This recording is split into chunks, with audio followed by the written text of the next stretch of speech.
Hello, travelers. Histories do not always need to be boring. You can rest here and listen to hilarious histories to drift off to sleep. Tonight, we will explore the topic, how the Cold War almost ended humanity, and many more. Before we continue, leave a comment to let me know when and where you are listening to this, and hit the subscribe button, but only if you enjoy what I do here. Let's begin. Welcome to the age of almost dying. The good news, you're here. The bad news, you're only here because several exhausted men in military bunkers didn't press a certain red button. This is the story of how humanity spent 4 decades playing the world's deadliest game of who blinks first, armed with enough nukes to vaporize civilization. And somehow, we're still around to talk about it. So buckle up, because this isn't just a history lesson. This is a saga of spy pigeons, nuclear false alarms, and government plans so bizarre they make reality TV look like Shakespeare. So it's 1949. The US has just learned that the Soviet Union, who until now had been politely lacking in nuclear capabilities, has tested its first atomic bomb. Cue nationwide panic. Suddenly, the Cold War isn't just about ideology and long speeches at the UN. It's about the terrifying possibility that, at any moment, your entire town could be vaporized in a blinding flash of light, followed by what government pamphlets reassuringly called extreme thermal radiation, or in other words, crispy humans. What's the official response to this existential threat? Well, duck and cover.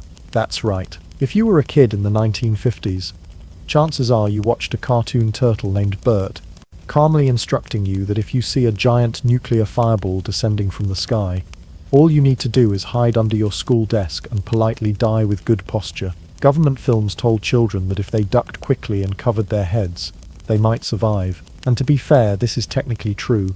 If you define survive as live a few extra seconds before the shockwave hits. But the absurdity didn't end there. Entire cities held bomb drills. Air raid sirens would scream through the streets, and everyone would run into basements, or, if they were unlucky, into fallout shelters that looked like someone had turned a janitor's closet into a post-apocalyptic Airbnb. Families were advised to stock up on canned beans, Geiger counters, and this is real, sanitation kits that were just glorified buckets with seat lids. Because when you're facing the end of the world, the number one priority is a well-organized bucket poop. Even suburban homes got in on the action. The ideal Cold War dream house had a white picket fence, a 2-car garage, and a fallout shelter in the backyard that doubled as a really uncomfortable wine cellar.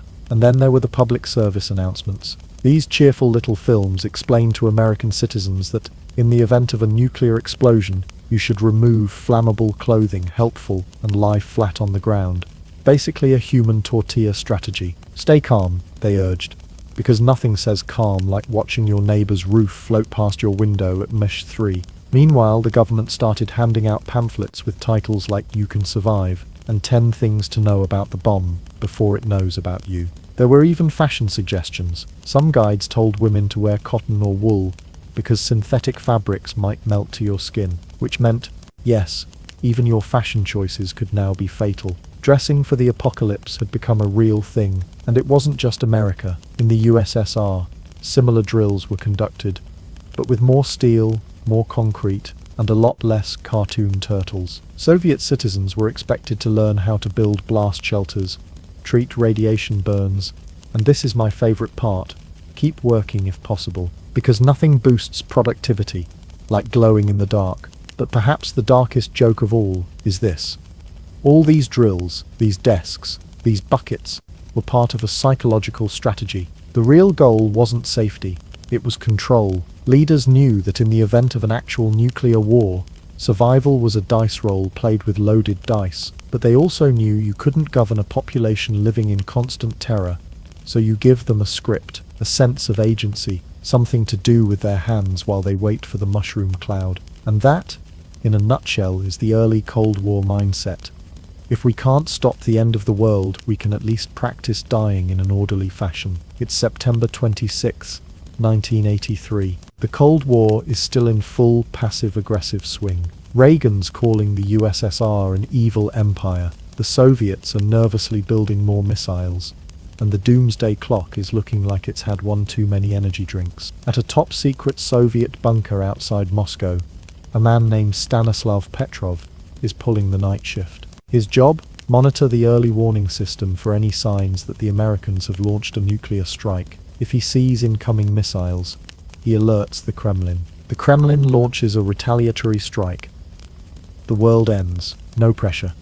Now, Stanislav is no James Bond. He's a lieutenant colonel, balding a bit, quietly brilliant, and not exactly thrilled to be sitting in a room that might become the launch pad for the apocalypse. The room itself, rows of blinking screens, cold concrete walls, and a computer system so advanced it makes your 2004 flip phone look like the NASA control center.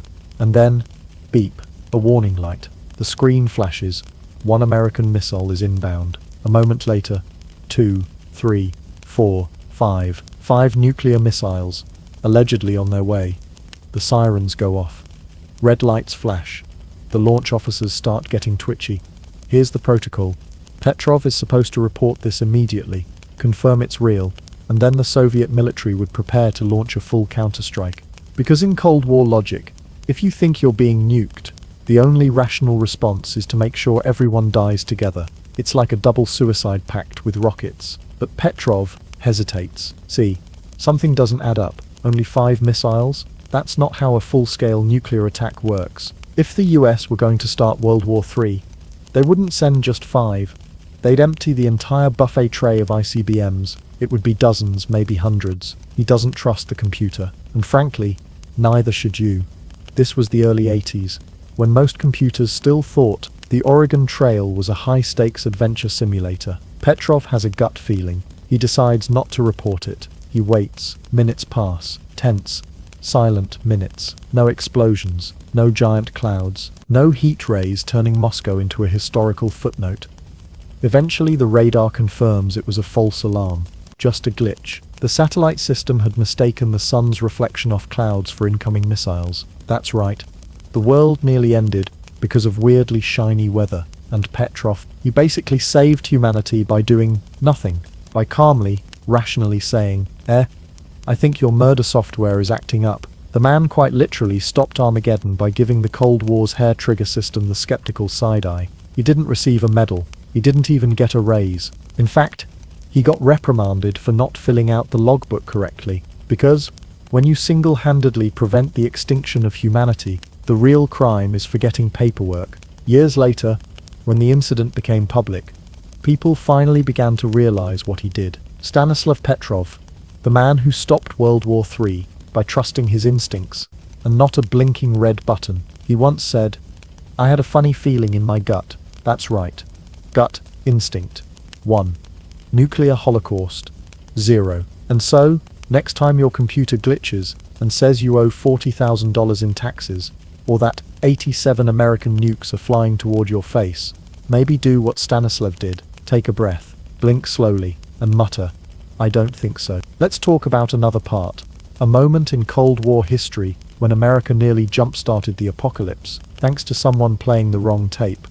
No, seriously. When your training simulation almost becomes the real deal, and oops, there go the nukes. It's a chilly morning on November 9th, 1979, at NORAD, the North American Aerospace Defense Command. This is the nerve center of America's nuclear early warning system. It's buried deep inside Cheyenne Mountain, because apparently the best way to monitor the end of the world is inside a Bond villain's lair. Inside the bunker, military analysts are drinking bad coffee, tapping away at keyboards the size of dinner trays, and watching radar screens for signs of Soviet mischief. It's supposed to be a normal day, but then, all hell breaks loose. Suddenly, NORAD's massive screens light up like it's Christmas in Hades.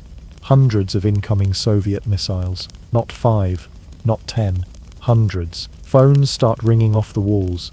Red lights flash. Generals sprint through the halls like they're auditioning for an action movie. Fighter jets are scrambled. Nuclear bombers are rolled out onto runways. People start flipping open launch codes like they're reading takeout menus. Within minutes, America is teetering on the edge of a full-scale nuclear response, all because of a computer warning that looks terrifyingly real. But here's the thing, there were no missiles, no Soviets, no actual threat. So what happened? Well, someone had accidentally inserted a training tape into the live NORAD system. Yes, a training tape, a simulation meant to help new recruits practice, responding to a hypothetical Soviet attack, had somehow been fed into the real-world alert system. Imagine watching a fire safety video, only to have the fire department kick down your door with hoses blazing, because they thought your house was actually on fire. That's what happened, except the fire department had nukes, and the real kicker. The system didn't distinguish between real data and simulation. It just saw Soviet missiles inbound, and immediately screamed, "We're all going to die." It took several tense, white-knuckled minutes before officials realized what had happened. They checked satellite surveillance, ground radar, global phone lines, probably a magic 8 ball, and confirmed nothing. No missiles, no attack, just an incredibly well-timed whoopsie. One guy, an officer on duty, reportedly said, "We looked at each other like, do we tell the president, or wait 5 more seconds? Solid plan." And in case you're wondering, yes, the president was almost briefed. Fighter jets were already in the air. Nuclear forces were being prepped. All it would have taken was one person saying, "Better safe than sorry," and boom, welcome to the Fallout timeline. Naturally, this incident caused a bit of embarrassment. A full investigation followed, changes were made, systems were reviewed, and someone probably lost their Pentagon clearance over the phrase, "Oops, wrong tape." But here's what this really shows. During the Cold War, we weren't just at risk because of evil masterminds or secret plots. We were at risk because of human error, a typo, a misplaced cassette, a glitchy computer. It wasn't global hatred that almost got us, just a guy with butterfingers and a tape marked for training use only. So if you've ever sent a text to the wrong person or emailed your boss a meme instead of a spreadsheet, don't worry, it could be worse. You could have accidentally started World War III. Let's move on to Operation Chrome Dome and the time we lost a nuke. Otherwise known as, wait, where did we put that thermonuclear bomb? Because nothing says Cold War safety like casually misplacing weapons that can vaporize cities. In the 1960s, the Cold War strategy was basically this: always be ready to turn the world into radioactive soup in under 15 minutes. And someone in the Pentagon, probably between coffee sips and watching Dr. Strangelove, came up with a bold plan. Let's just keep bombers with nukes in the sky at all times. Enter Operation Chrome Dome, a mission where fully armed B-52 bombers flew 24/7 routes around the globe, each loaded with nuclear bombs, just in case the Soviets got frisky. Because if there's anything more comforting than mutually assured destruction, it's mutually assured destruction on autopilot. These bombers weren't flying training missions. These were the real deal. Live nukes, mid-air refueling, constant readiness. It was like having the apocalypse parked in a holding pattern over Newfoundland. And then, in 1966, something happened over a tiny Spanish fishing village called Palomares that made everyone go, wait, maybe this plan has some flaws. 2 aircraft were mid-air refueling, 1 B-52 bomber and a tanker plane, when something went wrong. Very wrong. They collided, exploded, and rained nuclear chaos over the Mediterranean coast. The bomber was carrying 4 hydrogen bombs. One fell into a field and didn't detonate, which was great. Another parachuted down safely and was recovered. 2 others, well, their conventional explosives went off, spreading radioactive plutonium across Spanish farmland. Yes, the non-nuclear part of the nuke exploded. This was what we call a partial catastrophe, or as the Pentagon might phrase it, an energetic whoopsie. But the real kicker, the 4th bomb went missing. For weeks, the US military lost a thermonuclear bomb in the ocean off the coast of Spain. So began a desperate, frantic, very hush-hush search to find a city-killing weapon before someone else did, or before it exploded on some poor octopus. They brought in deep-sea submersibles, sonar arrays, even a guy in a wetsuit who probably wished he'd gone into accounting. After 2.5 months, they finally found it. It had rolled into a seabed trench, 2,500 feet underwater, just chilling there like it was waiting for a seafood platter. In the meantime, US diplomats had to explain to Spain why their tomatoes were suddenly growing in the dark and humming. Fun fact, Spain was not amused. The incident was so embarrassing that Operation Chrome Dome was eventually shut down to Turns out flying nukes around the planet 24/7 like pizza deliveries wasn't the most stable strategy, and Palomares. To this day, it still has elevated radiation levels. The US actually shipped thousands of tons of contaminated Spanish soil back to America because, apparently, just plant olives over it wasn't an approved cleanup method. So yes, during the Cold War, the world was not only one button push away from disaster, it was also one airborne fumble away. It's like juggling chainsaws while riding a unicycle blindfolded. With nukes, let that sink in. We lost a nuke and found it with the 1960s version of a metal detector and a prayer. Picture this, it's the dead of night in 1980. Deep in the forests of Wisconsin, the air is cold, the moon is out. Somewhere nearby, a raccoon is plotting petty crimes, and tucked away in the trees is Volkfield Air National Guard Base, a facility wired to respond to nuclear threats with speed, precision, and utter, pants-soiling seriousness. Suddenly, alarm bells explode into the night. Sirens scream. Pilots sprint to their aircraft. Missile silos across the country brace for impact. Why? Because NORAD, the same command center that brought you "Oops, wrong tape," has just received an alert that an intruder has breached the perimeter of a vital US military installation. That intruder? A bear. Just a bear. Doing bear stuff. Climbing a fence, probably looking for a snack or wondering if this was the world's worst campground. But the security system didn't know that. The sensors picked up unauthorized movement near a top-tier military base, and Cold War protocol kicked in like a caffeine-addicted linebacker. The computer at NORAD interpreted the breach as a possible Soviet sabotage mission, because of course it did. Why else would anyone be outside at 2 a.m. near a nuclear base in Wisconsin? Clearly, it was Spetsnaz commandos, disguised as wildlife, or so the system implied. Now, here's where things go from mildly absurd to absolutely terrifying. NORAD didn't just trigger an internal security alert, it also raised the DEFCON level and began preliminary procedures for a possible retaliatory nuclear strike. Yes, retaliation, with nukes, over a bear. Meanwhile, the pilots on alert duty were already halfway into their cockpits. Orders were flying, phones were ringing. Somewhere, a general was probably shouting, "I want eyes on that target," while someone else whispered, "Sir, it's fluffy." Fortunately, a very level-headed commanding officer called for visual confirmation before making any irreversible decisions, and thank whatever Cold War angel was on duty that night, someone had the sense to grab a pair of binoculars instead of launching World War III. They looked, they checked, and there it was, a black bear, ambling along like a slightly drunk hiker, completely unaware that it had just almost vaporized half the planet. The DEFCON level was quietly lowered. The pilots stood down. The bear, blissfully unaware of its diplomatic career, wandered back into the woods to live its best life. Now, to be fair, this wasn't the bear's fault. The system worked, sort of, but it exposed a real issue. Our early warning systems were so on edge, so hair-trigger, that a large mammal could accidentally set the world on fire, literally. And this wasn't an isolated incident. In Cold War defense circles, these types of mishaps were called broken arrows, or NUCES, nuclear unauthorized conditions. And yes, there were dozens of them. So let's just all take a moment to appreciate that in 1980, we survived an almost nuclear exchange because someone decided to double-check a blip on the radar and discovered it had fur and paws. In a way, that bear saved us all, probably by accident. But still, hero status, unlocked. Let's move forward into the next part.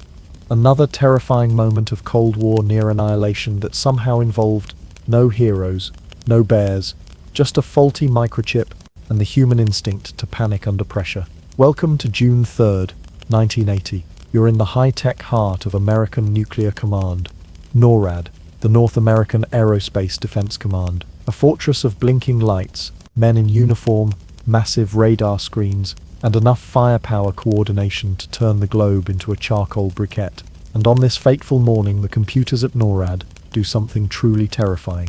They start reporting a massive Soviet missile launch. Not one missile, not 5, hundreds. The kind of numbers that mean, hope you said goodbye to your dog. Phones light up. Generals snap to attention. Bombers scramble into the air.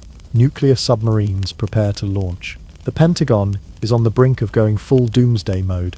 For 6 agonizing minutes, the US government believes it's under full-scale nuclear attack. Then, poof, the missile warnings vanish from the system like a bad dream. Turns out, there were no missiles.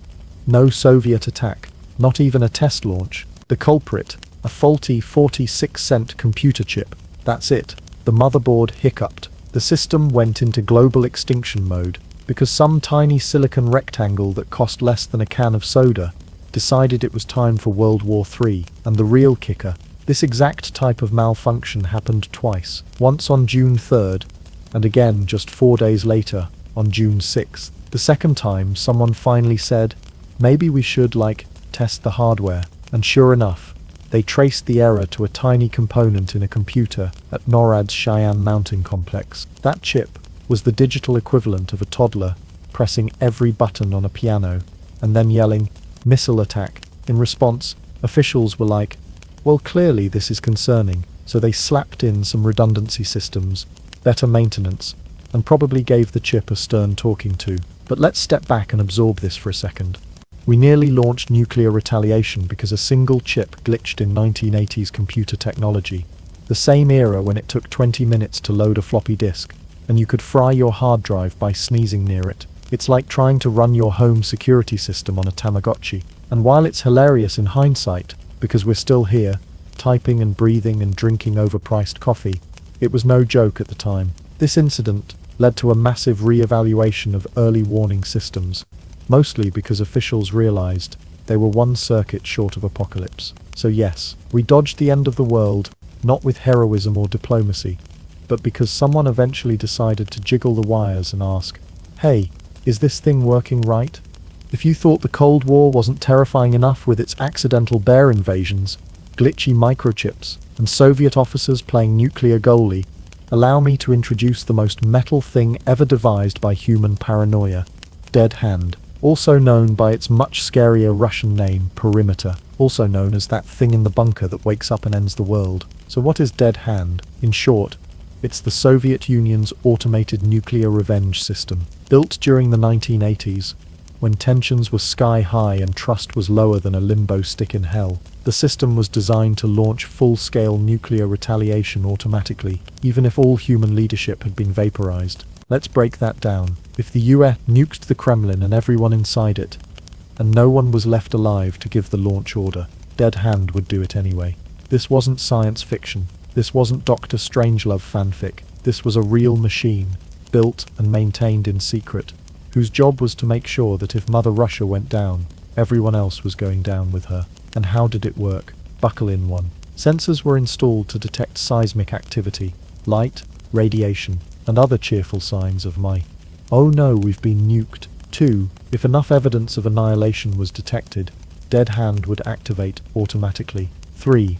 Then, it would wait, just a bit, like a polite apocalypse. It would scan for radio transmissions from high command. 4. If it got no signal, no codes, no messages, it would assume everyone was dead. 5.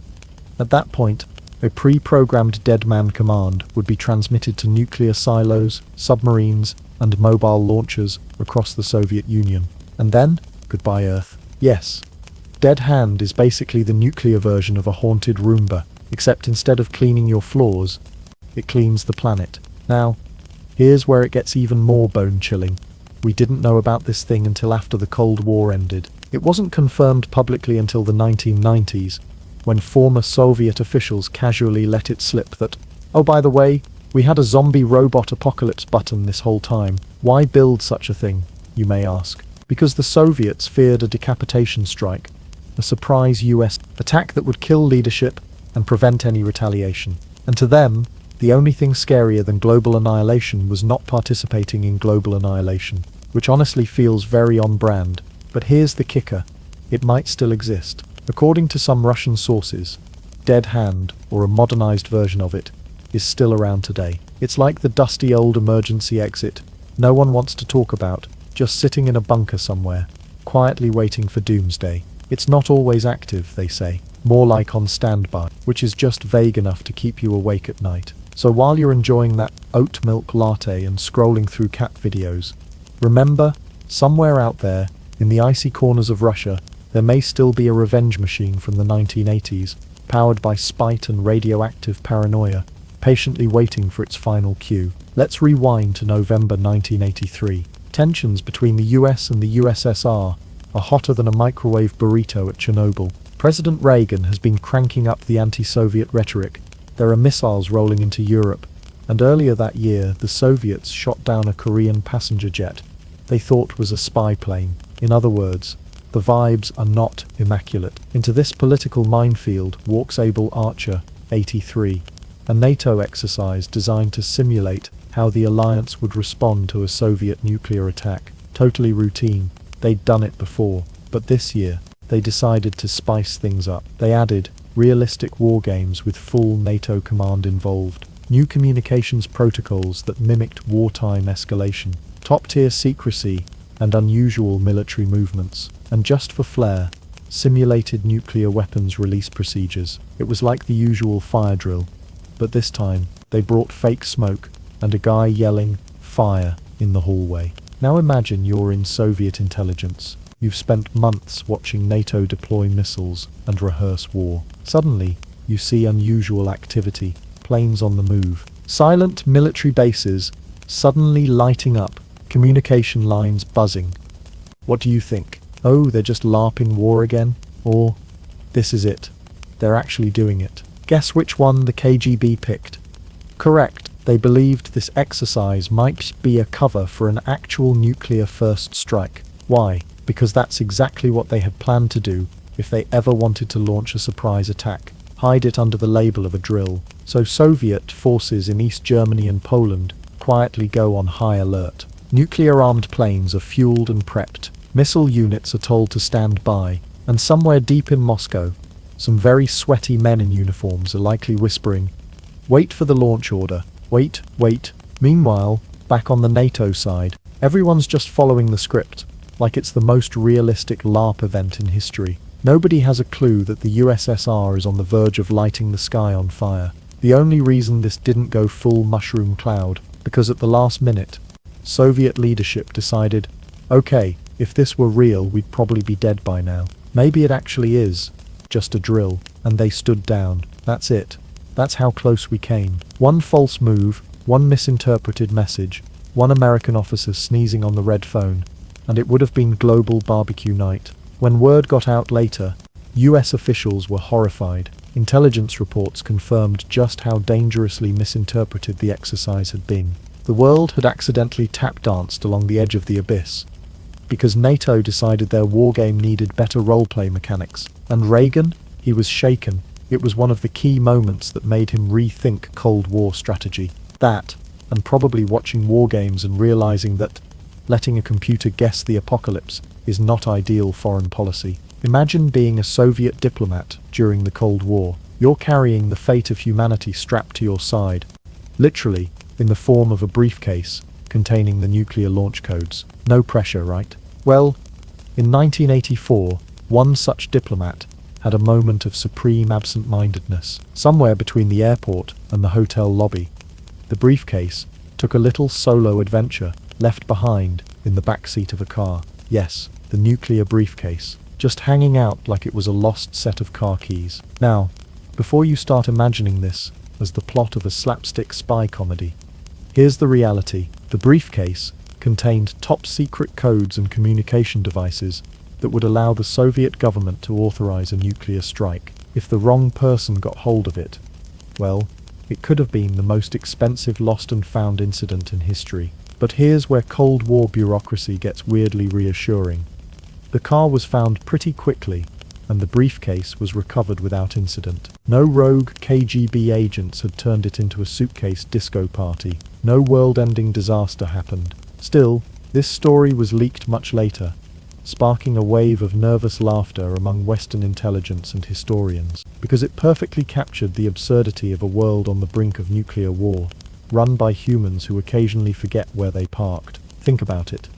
The most powerful weapon system on Earth, potentially obliterating half the planet, and it's entrusted to people who can lose their lunchboxes. It's a little comforting, in a dark we all have bad days kind of way. And it begs the question, If the nuclear briefcase was lost once, how many times was it almost lost? How many near misses didn't make the history books? Cold War paranoia was a delicate balance of high-tech alertness and human error, proof that even the most dangerous game is played by fallible people. The lesson, maybe, just maybe, don't leave the keys to global annihilation in the backseat next time. When you think of Cold War spies, you probably picture shadowy figures exchanging briefcases in dark alleys, or super serious operatives with earpieces whispering cryptic messages. But what if I told you that some of the most important intelligence came from pigeons? Yes, pigeons, those glorified flying rats you see bombing statues and judging your sandwich choices. They were actually Cold War's unsung aerial operatives. Here's the scoop. In the 1960s, both the CIA and the Soviet KGB experimented with using pigeons as spy drones, long before drones were cool. Why pigeons? Because they're cheap, they're fast, and they don't need charging or Wi-Fi.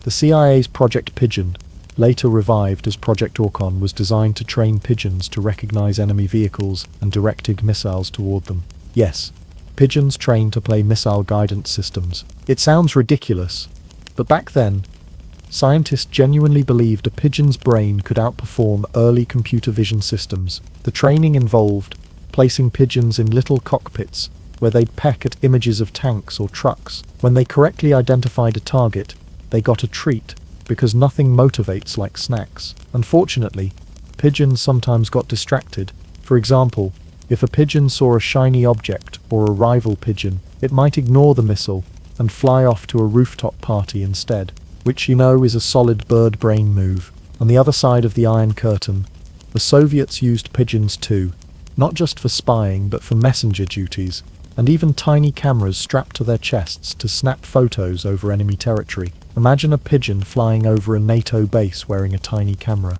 Somewhere, a general squints at blurry black and white images of rooftops thinking, yep, that's definitely a cafeteria. The Cold War pigeons remind us of two things.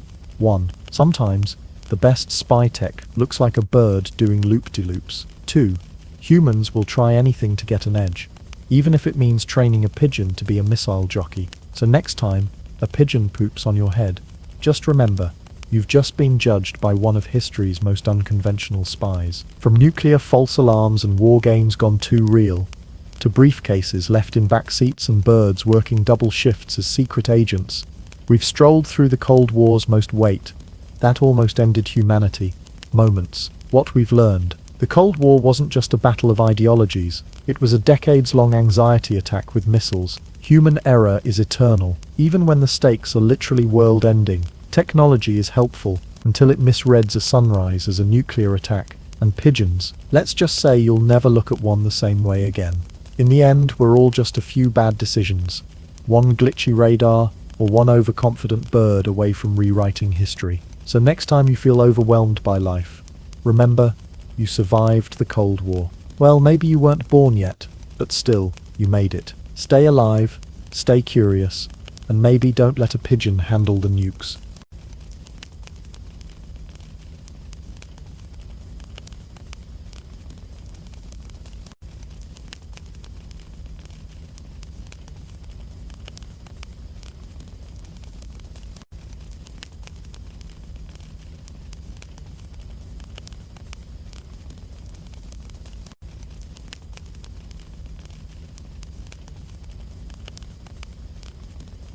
Imagine being so powerful that your bad mood becomes policy. Welcome to the royal courts of Europe, where grudges were not just personal, they were national strategy. This is the history of kings and queens who ruled with a crown on their head and a grudge in their heart. Long before Paris Fashion Week, there was Versailles Wig Week, sponsored unintentionally by one bald man with absolute power.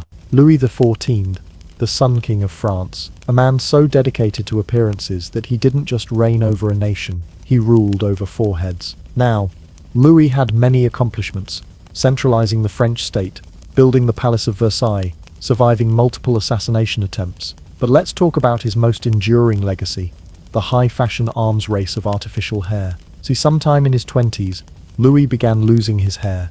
This, of course, was unacceptable. Not because he was insecure, oh no, but because, in a court where image was everything, a bald spot was basically a political crisis. Imagine ruling a country while your scalp slowly stages a rebellion. So what did Louis do? He turned to a solution that screamed both denial and drama. The wig. Not just any wig. A 10-pound tower of horsehair, perfume and powdered dignity. These things weren't worn. They were installed. Architects were probably consulted. Birds could nest in them. Small objects could orbit them. And the best part? He didn't just wear one. He made it fashion law. The moment the king showed up in public with a glorious, flowing, obviously not real mane, every courtier looked at their own heads like, oh no. Within weeks, the courtiers were scrambling to slap fur on their domes like raccoons preparing for winter. It wasn't just fashion, it was survival. The court of Versailles soon looked like a poodle parade collided with a Baroque furniture showroom. Wigs became status symbols, coded messages, literal hair politics. Small wig? You're irrelevant. Oversized wig? You're trying too hard. Same wig as the king. Exile. Or worse, social embarrassment. And heaven help the nobleman who tried to outwig the Sun King himself. Too curly? Suspicious. Too tall? Treason. If your wig got more compliments than his, you might find yourself reassigned to govern a goat village in the Pyrenees. But it didn't stop there. The trend spread like, well, lice. Because yes, everyone got lice. These were the days before shampoo, and the wigs were not regularly cleaned. So people invented special tools, wig scratchers, powder puffers, and even wig cages to store their follicular fortresses overnight. By the late 1600s, the French elite were practically carrying hair helmets on their skulls. A single gust of wind could knock out a duchess. Servants followed nobles around to steady their heads, like spotters at a gymnastics meet. All of this because one man had the royal audacity to say, let them wear wigs, and then enforce it with state power. But here's the kicker. Louis didn't just change fashion. He accidentally started one of the weirdest eras in beauty history. Britain, Prussia, the colonies, they all caught the wig bug. Soldiers wore wigs into battle.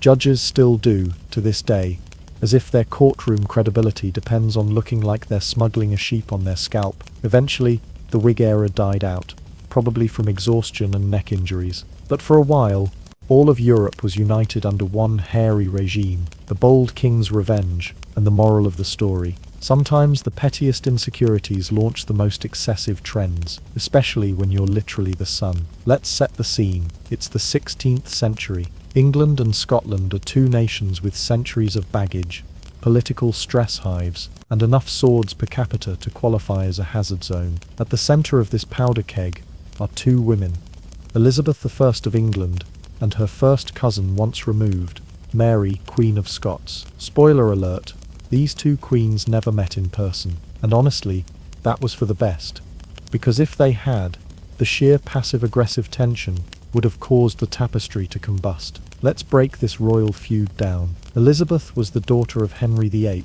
and Anne Boleyn. Problem? Anne was executed for being too interesting, and a lot of Catholic Europe thought Elizabeth was illegitimate. Enter Mary Stuart, Queen of Scots, an actual granddaughter of Henry VIII's sister, with a very legitimate claim to the English throne, and a personality that said, I will wear white after Labour Day, and I will look better than you doing it. Elizabeth knew Mary had supporters. Mary knew Elizabeth had nerves of steel, and a network of spies that made the CIA look like a neighbourhood watch, and thus began the world's most regal slow-burn rivalry. Passive aggression, royal edition. Rather than just, say, dueling at dawn like normal people, these two queens engaged in a decades-long campaign of weaponized etiquette. Elizabeth sent letters full of compliments that sounded sweet until you read them twice. Things like, you have such potential for grace and leadership.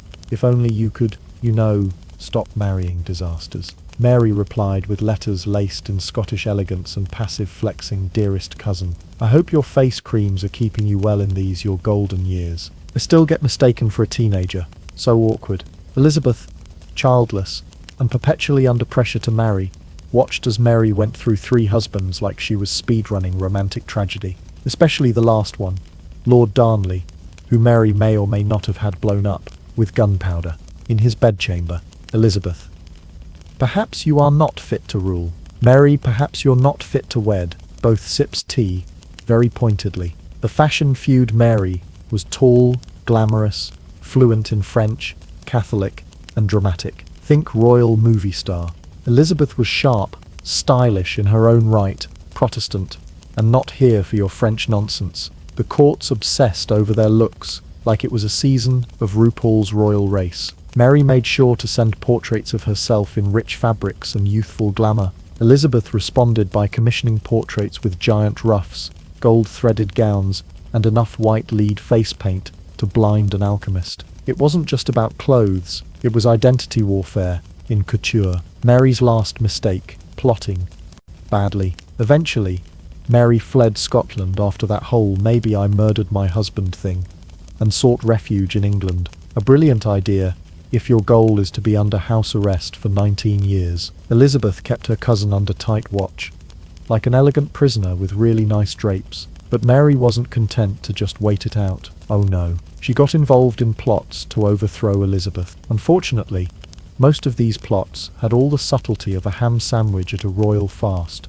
Intercepted letters, terrible code words, and spies who were 100% working for Elizabeth. One of these schemes, the Babington plot, was the royal equivalent of hitting reply all on an assassination email. Mary's coded letters were intercepted, decoded, and basically said, "Yes, let's totally kill my cousin and put me on the throne. XOXO, Mary." Elizabeth hesitated for weeks, agonizing over the decision. Then finally, reluctantly, she signed the execution order. Mary was beheaded in 1587, drama till the bitter end. Mary wore a scarlet petticoat, the colour of Catholic martyrdom, under her black dress. Even her execution was a fashion statement. To this day, the Elizabeth-Mary rivalry is studied not just as political theatre, but as one of history's greatest long-distance, slow-burn, high-stakes cousin feuds. Shakespeare couldn't have written it better, mostly because he was terrified of Elizabeth. And the real kicker? Elizabeth lived another 16 years after Mary's death, in what must have been the quietest, most suspicious piece of her life. No more letters, no more veiled insults, just silence, and one less threat to the throne. In the late 1600s, Peter the Great of Russia took one look at Western Europe and said, "I want that." He was talking about modernization, navies, science, clocks that actually worked, but also, weirdly, faces, specifically clean-shaven ones. At the time, Russian men, especially the noble, powerful, and very beardy ones, believed that facial hair was a gift from God. The longer the beard, the holier the man. Some of them had beards with more seniority than their servants. Peter disagreed. He didn't see divinity. He saw backwardness, hairy, musky, orthodoxy-flavoured backwardness, and he was determined to drag Russia into the modern age by the chin. In 1698, Peter went full scissors mode. After returning from his famous Grand Embassy, a European tour where he studied shipbuilding and probably muttered "neat" in every British harbour, he held a party back home, and at that party he took out a razor and shaved the beards off several nobles. Personally, no warning. Just Peter, some steel, and an overwhelming sense of progress. But he didn't stop there. Oh no, he legislated the shave. If you wanted to keep your beard, pay the tax. If you didn't pay, bye-bye beard. Were you a merchant, noble, or rich enough to have furniture made of mahogany? You were definitely paying peasants. You got to keep your beards, but only because Peter figured you weren't modern enough to matter yet. Once you paid the tax, you got a beard token, a literal metal coin engraved with a bearded face, and the words, "The beard is a superfluous burden," which is perhaps the most poetic insult to face fluff in world history. The Great Facial Resistance. Naturally, people hated this. You don't just tell a nation of bear-like aristocrats to hand over their dignity and their jawline without consequences. Some men smuggled their beards like contraband, hiding them in scarves, or trimming just enough to look legal while preserving the holy follicles underneath. Others wore fake beards in protest. Think nose and glasses disguise kits, but made entirely of sass. There were whispered tales of underground barbers who would not shave you for a fee. The facial hair mafia, basically. Clergy were especially furious. To them, a beard was a spiritual shield, a filter against sin, and possibly a built-in pocket for snacks. Peter responded by telling them to stay in their monasteries and leave state policy to the guys with necks that breathed. Why the beard ban actually mattered. Now, underneath the humour, there was a strategy here. Peter the Great wasn't just a guy with a vendetta against beards. He was on a mission to westernize Russia, and this was part of his campaign to erase old customs, make Russians look more like Europeans, and reduce the power of the traditional, ultra-conservative elite by going after beards, something highly visible, cultural, and emotional. He was making a statement: I own your face, I own your tradition, and also, I want you to look more like a Dutch accountant. This was just one part of a broader transformation. Peter also reformed the military, built a navy from scratch, created new schools, forced nobles to adopt Western dress codes, founded St. Petersburg, his brand new, damp, elegant capital, complete with canals and a suspicious number of dead labourers. But somehow the beard thing is what's stuck in everyone's minds. Probably because it's hard to forget the mental image of a Tsar, personally charging at you with a blade yelling, "It's for modernity." It's the year 1325. Italy is a beautiful mosaic of powerful city-states, each one fiercely independent, and occasionally just a little too eager to throw down over absolutely nothing. Enter Modena and Bologna, two proud, wealthy, hot-headed neighbours in northern Italy. Think of them as that pair of cousins who've hated each other since birth, and still argue over who invented pasta. These two cities had political beef, simmering for decades, but it wasn't land, money, or religion that finally tipped the scales into war. No, it was a wooden bucket. Yes, a bucket. According to legend and a few very amused historians, one day Modenese soldiers snuck into Bologna, raided a public well, and stole a bucket. Not a magical bucket, not a gold-plated, holy water-blessed relic, just a regular, slightly damp, oaken bucket, the kind you might use to rinse your socks or bail out your canoe. But because this was medieval Europe, and egos were sharper than most swords, this was an act of war. Bologna demanded the return of their beloved bucket.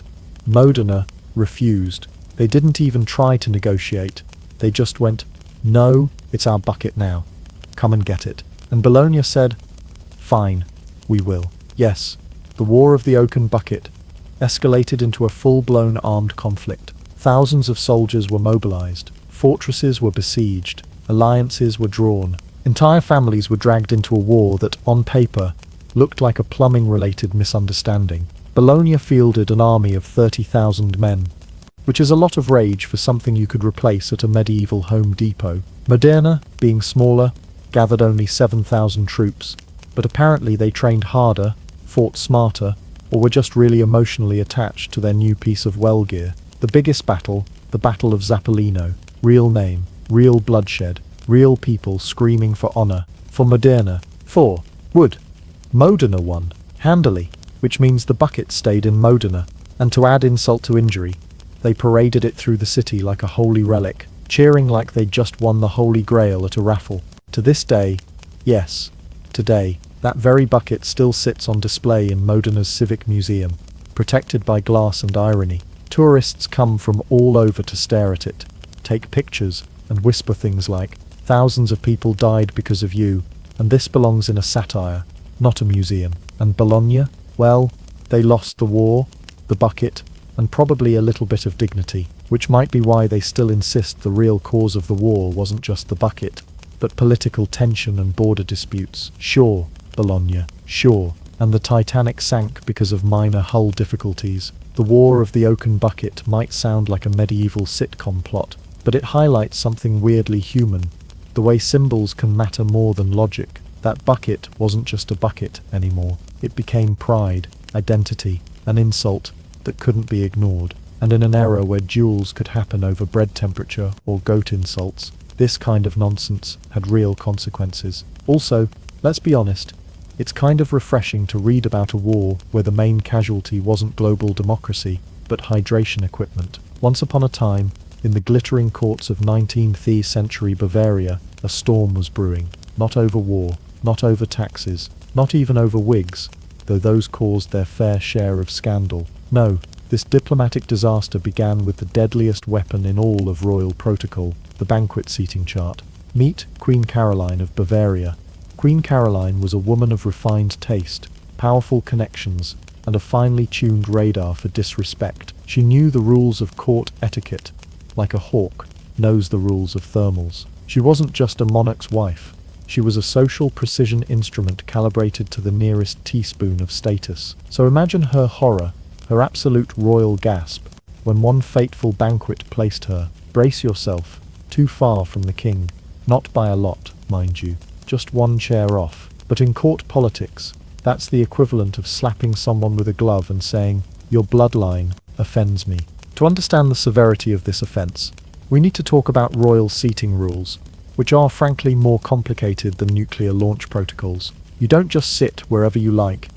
You don't even sit where it's comfy. You sit where centuries of powdered wig etiquette say you're allowed to, based on a delicate blend of a nobility ranking, political alliances, bloodlines, how many saints your family has canonized, whether or not your cousin married a prince in 1723. It's a minefield of invisible tripwires and velvet chairs, and Queen Caroline, she tripped one. Caroline saw her seating assignment and immediately knew what it meant. Disrespect.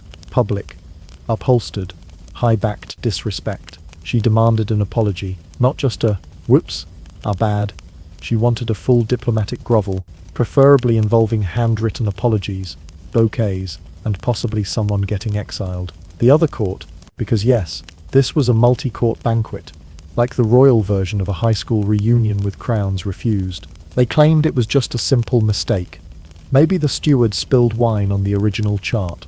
Maybe a duke sneezed and shuffled the name cards. Caroline didn't buy it. She saw intent, sabotage, treasonous upholstery. The result? A full-blown diplomatic freeze. Talks were halted.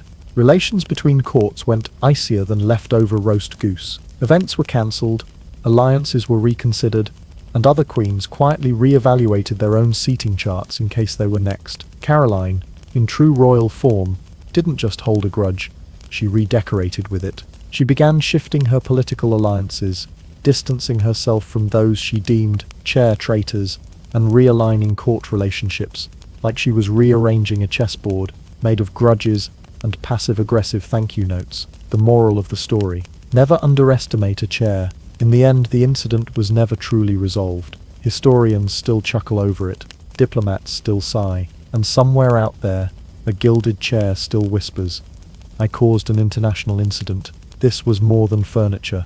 This was power." And Queen Caroline sat exactly where she was supposed to, on a throne of pride, protocol, and petty vengeance.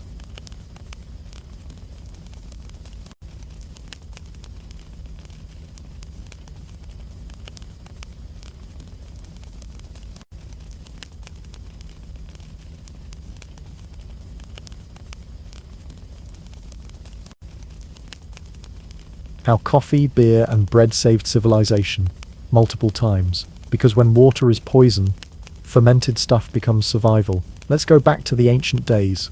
No plumbing, no TikTok, and definitely no Brita filters. Water, that life-giving elixir, was often, let's say, a health hazard. Rivers doubled as sewers, wells flirted with cholera, lakes, great for fish, terrible for your intestines. So what did humanity do? We got creative.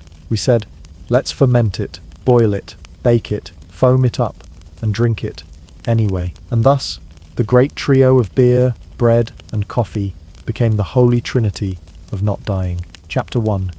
Beer. Humanity's favorite mistake. Before modern medicine, before the wheel, before we decided pants were a good idea, there was beer. Around 5000 BCE, somewhere in ancient Mesopotamia, a bowl of soggy grains got left out in the sun. Maybe someone forgot their lunch. Maybe it was the ancient world's version of a kitchen disaster. Either way, the mix began to bubble, ferment, and smell like something that probably shouldn't be consumed. Naturally, a curious human walked by and thought, I wonder what happens if I drink that, because humans are brave, or bored, or both. And with that first sip of weird, fizzy sadness, beer was born. And it didn't take long for everyone to realize, hey, this stuff doesn't kill us. In fact, I feel amazing. Here's the deal with ancient beer.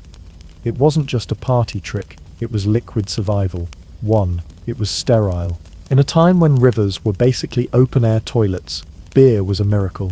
Boiling the water during brewing killed off all the nasty microbes that caused dysentery, typhoid, and the occasional medieval death party. So while your local water could give you cholera, beer gave you hydration, and the ability to dance badly at weddings. 2. It was food. Ancient beer wasn't the clear, golden lager we know today. It was thick, chunky, and sometimes drunk through straws to avoid the floating bits. It was full of vitamins, proteins, and calories, basically a drinkable loaf of bread. If you were a Sumerian laborer, a few cups of this chunky brew was lunch, dinner, and your 401k. 3. It was universal. Everyone drank beer, men, women, children, priests, scribes, royalty, all of them. The Sumerians even had strict rations for beer depending on your job. Imagine getting promoted, and your boss says, "Congrats, you now get an extra pint per day." And yes, toddlers drank beer too. Don't panic. The ancient stuff was much lower in alcohol. Think of it like bubbly oatmeal that gives you a light buzz and helps you forget that you live in a mud brick house next to a goat. Meet Ninkasi, goddess of the happy hour.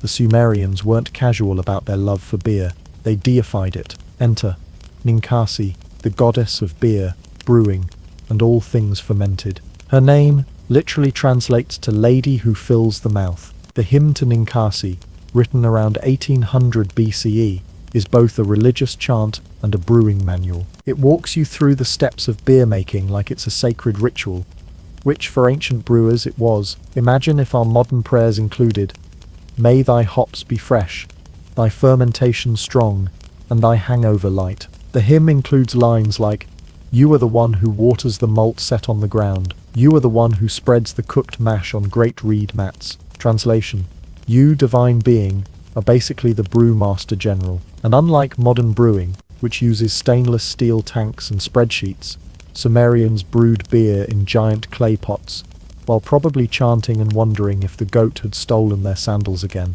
In ancient economies, beer wasn't just a drink, it was currency. Workers were often paid in beer rations. Temples used beer as offerings to the gods. Entire communities gathered to brew and drink, turning beer into a social glue stronger than your drunk uncle at a family reunion. In fact, some historians believe the entire invention of agriculture may have been inspired not by bread, but by the desire to make beer more efficiently. That's right.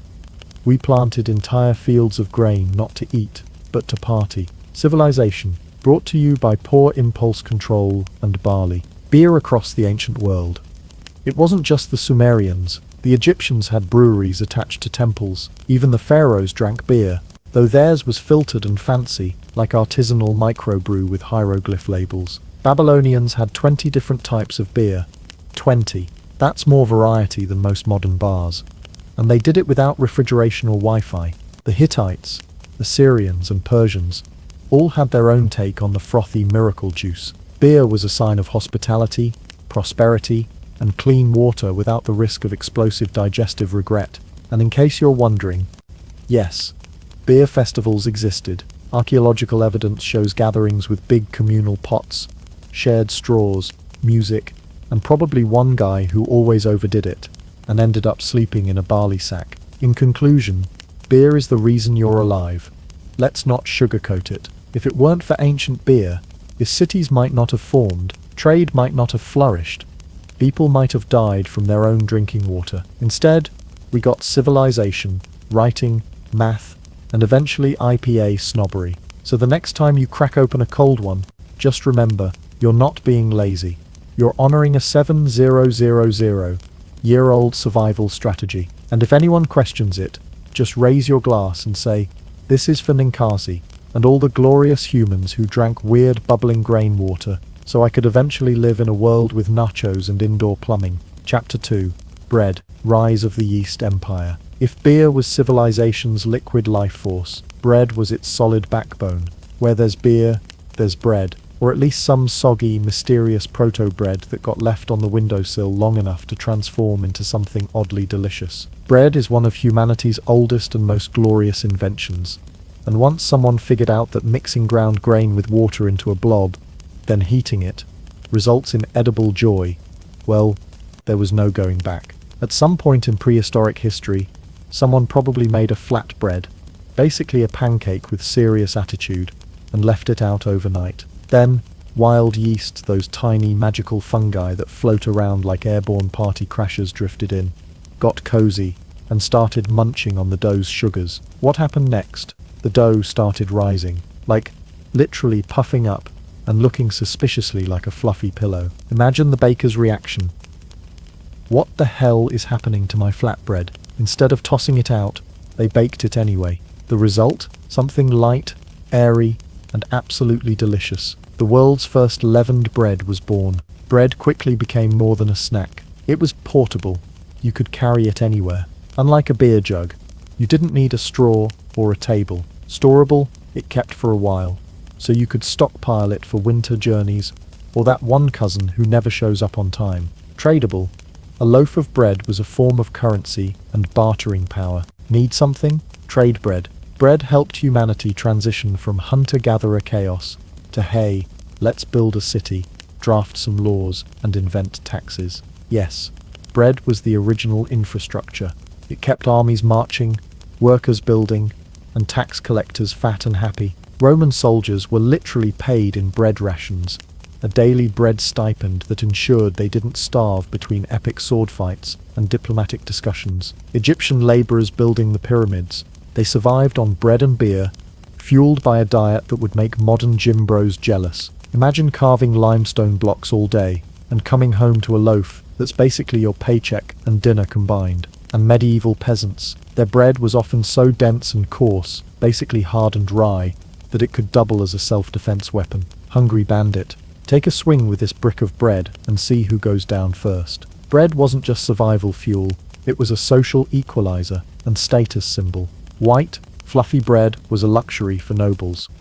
It was soft, pillowy, and showed you had the means to sift flour finely and afford the best ovens. Dark, coarse bread was the staple of peasants, hearty, tough, and more wear it as armor than melt in your mouth. Kings and commoners alike understood.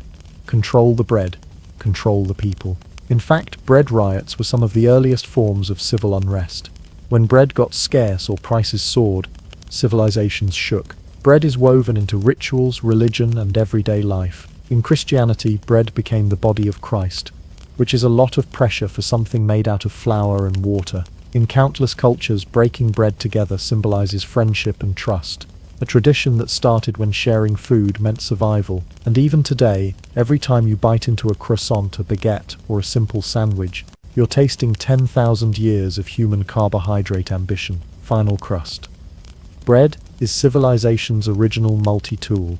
If civilization were a Swiss Army knife, bread would be the blade that slices, the corkscrew that opens ideas, and the screwdriver that holds society together. It fed armies, built empires, inspired revolutions, and occasionally gave you a rock-solid weapon against a mugger. So next time you glance at your bread basket, tip your hat or your toaster to those ancient innovators who turned a simple mix of grain and water into one of the most powerful inventions in human history. Chapter 3.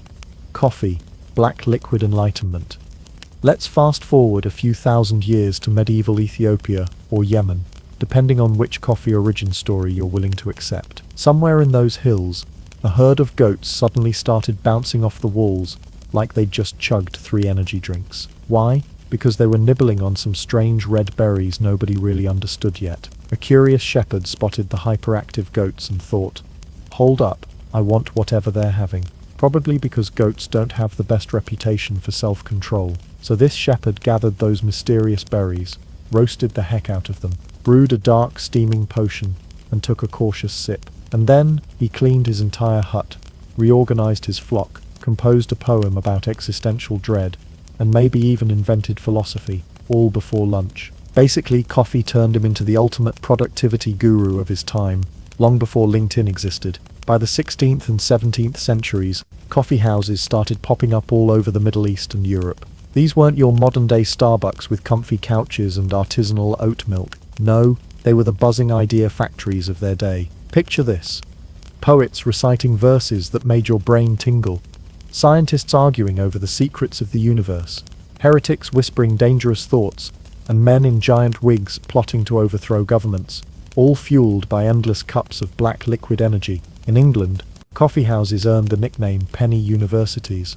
Why? Because for the price of a penny and a cup of coffee, you could soak up the latest news, hear heated debates, enjoy poetry, and catch a conspiracy theory or two.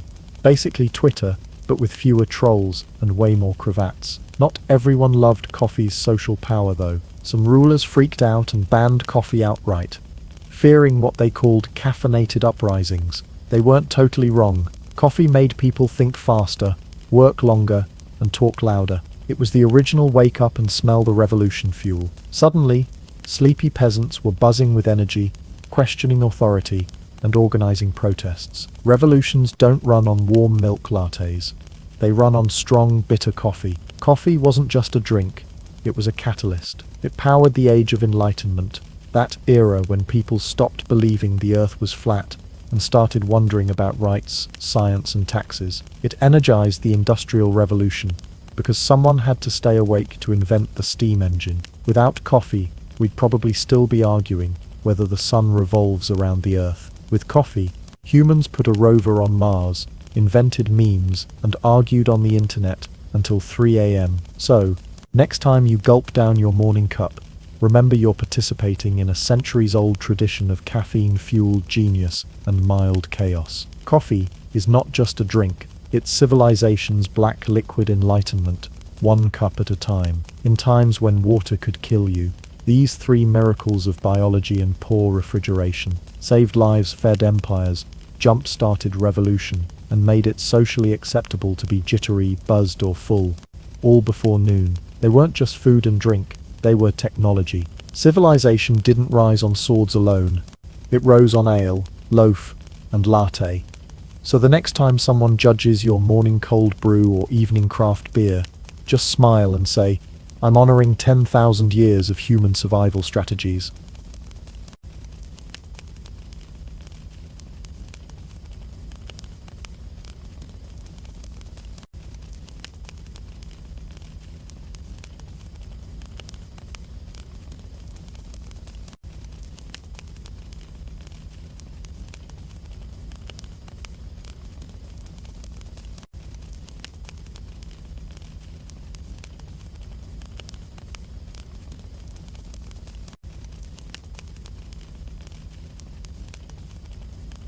The Great Stink of London. When the Thames became a toilet, imagine living in London in the summer of 1858.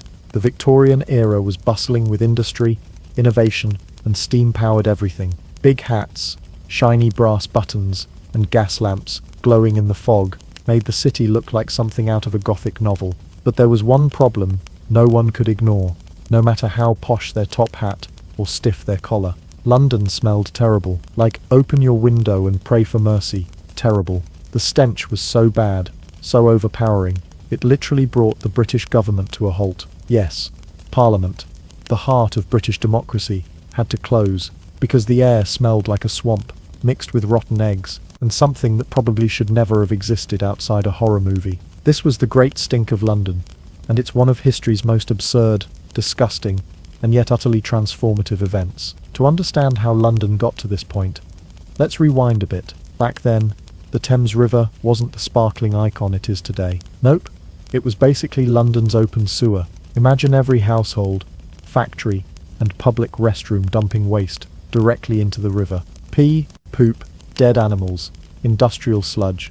Everything flowed freely into the Thames, like a disgusting parade of filth. If you lived on the riverbanks, breathing that air was like inhaling a toxic soup of decay and despair.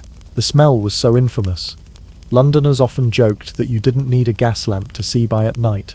Just follow the greenish glow from the chemical stew bubbling in the water. Now, it's easy to judge 19th century London's sanitation from a modern perspective, but honestly, their alternatives were slim. Indoor plumbing was a luxury for the rich. Most people still relied on cesspits, holes in the ground that were emptied, sometimes promptly, sometimes not. Cesspits filled, leaked, and often overflowed into streets and cellars. When it rained, the runoff washed human waste into the Thames, making it a giant cesspool. If you think that sounds bad, it gets worse. Cholera outbreaks were frequent and deadly. The disease is waterborne, and since Londoners were drinking, washing, and fishing in the same river that held the city's waste, epidemics were inevitable. Back then, people thought diseases like cholera were caused by miasma, a fancy word for bad air. Doctors advised citizens to carry flowers, wear masks filled with herbs, or avoid poisonous vapors near the river. No one understood germ theory yet, so everyone basically just hoped the smell would go away on its own. Spoiler alert, it didn't. So while the Thames smelled like a giant sewer, Londoners were simultaneously dying in large numbers from cholera outbreaks. Now, the real horror story began in the summer of 1858. It was an exceptionally hot and dry summer, and the Thames water level dropped, exposing the raw sewage piled on the riverbed. The sun baked it all, intensifying the stink. The heat turned the river into what Londoners described as a vast cesspool, emitting the most dreadful stenches. The smell wafted through the city. It drifted into homes, offices, and the very halls of Parliament itself, which sits right next to the Thames. Members of Parliament, who prided themselves on dignity and composure, were forced to open windows, wave fans, and eventually flee the building entirely to escape the unbearable stench. One MP reportedly complained that the smell was so overpowering he couldn't conduct state business without feeling like he was drowning in a latrine. Imagine this. The very institutions charged with running a global empire were paralyzed by the smell of their own filth. The Great Stink didn't just cause discomfort, it created a political crisis. Newspapers made fun of Parliament's plight, calling it the Great Stink with the kind of dark humour only Londoners could muster. Cartoonists drew politicians wearing gas masks and swimming in sewage, which was probably closer to the truth than anyone wanted to admit. Enter Joseph Bazalgette, the civil engineer hero of our story. Bazalgette was appointed to design a system that could save London from drowning in its own waste. His plan? Build a massive underground network of sewers to carry sewage far downstream, away from the city's drinking water and living areas. Bazalgette's sewer system was an engineering marvel. Miles of tunnels, pumping stations and treatment facilities that frankly still impress engineers today. The project was expensive and took years to complete, but it transformed London. Suddenly, the Thames started to clean up. Cholera outbreaks dropped drastically.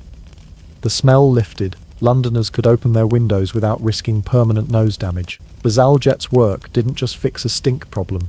It laid the groundwork for modern urban sanitation and public health systems worldwide. Why does this story matter today? Because it shows how something as simple and basic as not smelling like a sewer can shape history. The Great Stink forced a government to act, led to one of the greatest engineering feats of the 19th century, and saved countless lives. It's also a cautionary tale. Ignoring sanitation issues can bring a whole civilization to its knees. Bonus: fun facts and oddities from the Great Stink era.